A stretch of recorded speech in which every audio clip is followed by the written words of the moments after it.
Hello विद्यार्थियों, स्वागत है आप सभी का मेरे यूट्यूब चैनल जिसका नाम है स्टडी पैराडाइज।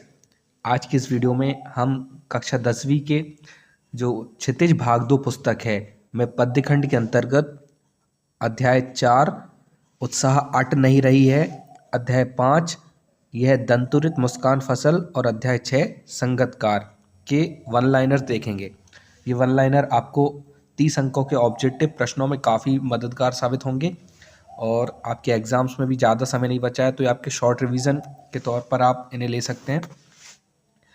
तो इन्हें ज़रूर रिवाइज ज़रूर कर लें क्योंकि ऑब्जेक्टिव प्रश्नों में काफ़ी महत्वपूर्ण भूमिका अदा करते हैं और ये माध्यमिक शिक्षा मंडल के द्वारा ही जारी किए गए हैं, तो ये और भी ज़्यादा महत्वपूर्ण हो जाते हैं। तो चलिए शुरू करते हैं वीडियो को। और वीडियो को शुरू करें इससे पहले एक रिक्वेस्ट है आप सभी से, यदि आप चैनल पर पहली बार आए हैं तो चैनल को सब्सक्राइब कर लें और बेल आइकन को ऑन करें ताकि आने वाली वीडियोस का नोटिफिकेशन आपको मिल सके। और आपको यदि मेरे वीडियोस पसंद आते हैं तो इन्हें लाइक करें और अपने फ्रेंड्स के साथ भी शेयर करें। अध्याय 4 है उत्साह अट नहीं रही है। तो इसके जो रचयिता हैं वह सूर्यकांत त्रिपाठी निराला, जिनका जन्म 1899 में हुआ था और मृत्यु हुई थी 1961 में। इनका जो काल है वह है छायावाद। भावपक्ष की विशेषताएं हैं रूढ़ियों के विरोधी हैं और वीर रस ओजगुण की प्रधानता इनकी रचनाओं में देखने को मिलती है। इनके कला पक्ष की विशेषताएं हैं कि जो इनकी भाषा है वह धारा प्रवाह शुद्ध खड़ी बोली है। खड़ी बोली का प्रयोग इन्होंने ज़्यादा किया है। फिर मुक्त छंद का विकास इनके रचनाओं में हुआ है और इनकी रचनाओं में प्रकृति का चित्रण देखने को मिलता है। प्रकृति से संबंधित रचनाएं ये करते हैं। फिर अब आते हैं पॉइंट्स पर।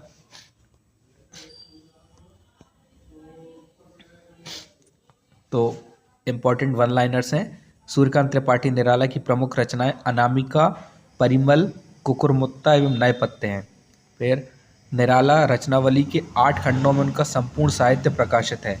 तो ये 2024 में पिछले वर्ष आया था। फिर उत्साह बादलों को संबोधित करते हुए एक आह्वान गीत है। बादल निराला का प्रिय विषय है।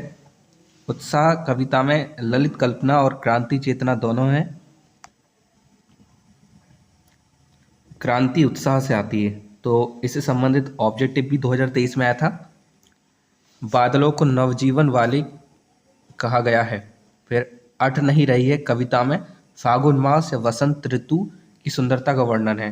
तो ये पिछले 2022 में ऑब्जेक्टिव में आया था। इसमें पूछा गया था कि कविता अट नहीं रही में किस ऋतु की या किस मास की सुंदरता का वर्णन है। तो काफ़ी ध्यान रखने वाला वन लाइन आ रही है। अगला है बादल अज्ञात दिशा से आते हैं। फिर अट नहीं रही है से आशय है कि फागुन की सुंदरता प्रकृति में समा नहीं रही है। तो ये भी 2 अंकों के प्रश्न में आपसे पूछा जा सकता है, अट नहीं रही है से क्या आशय है। फिर विश्व के सभी जन गर्मी से व्याकुल हो रहे हैं। फिर पत्तों से लदी डाल कहीं लाल एवं कहीं हरी है। फिर निराला ने बादलों की तुलना बालकों के घुंघराले वालों से की है। ये भी काफ़ी ध्यान रखने वाला है कि निराला ने बादलों की तुलना किससे की है। फिर बसंत ऋतु जब सांस लेती है तो सुगंध चारों ओर फैल जाती है। और इस अध्याय का अंतिम बिंदु है, काफ़ी महत्वपूर्ण है, उत्साह कविता में बादल हृदय में उत्साह के संचार और संघर्ष के लिए प्रेरित करता है। तो 2024 में इससे संबंधित ऑब्जेक्टिव आया था। अब आ जाते हैं हम पार्ट 5 यह दंतुरित मुस्कान फसल के वन लाइनर्स पर। तो इसके जो रचयिता हैं वह है नागार्जुन, जिनका जन्म हुआ था 1938 में और मृत्यु हुई थी 1998 में। इनका काल है प्रगतिवाद और इनका भाव पक्ष है सामाजिक यथार्थ एवं प्रकृति चित्रण।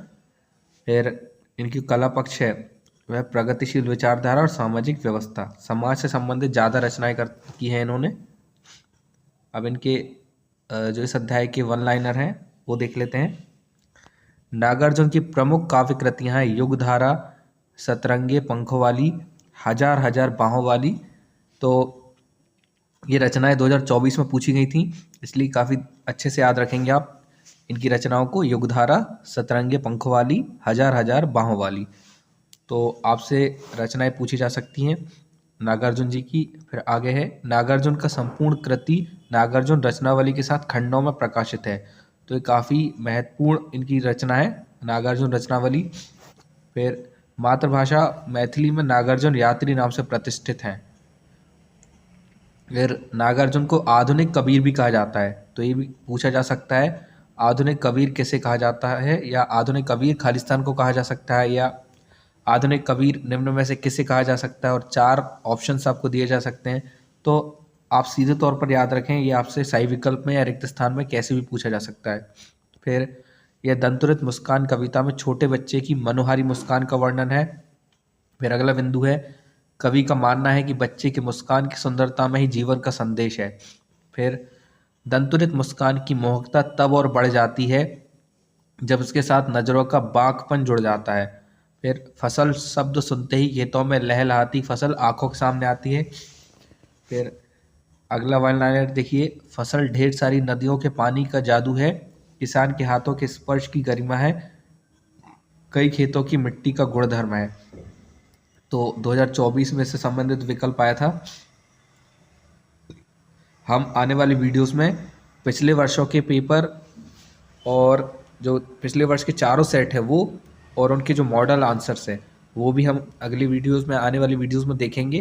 तो चैनल को सब्सक्राइब जरूर कर लें ताकि मैं जो भी बोर्ड क्लास का जो 10th का कंटेंट आपके सम्मुख लाने वाला हूँ उसके नोटिफिकेशन आपको समय समय पर मिलते रहें।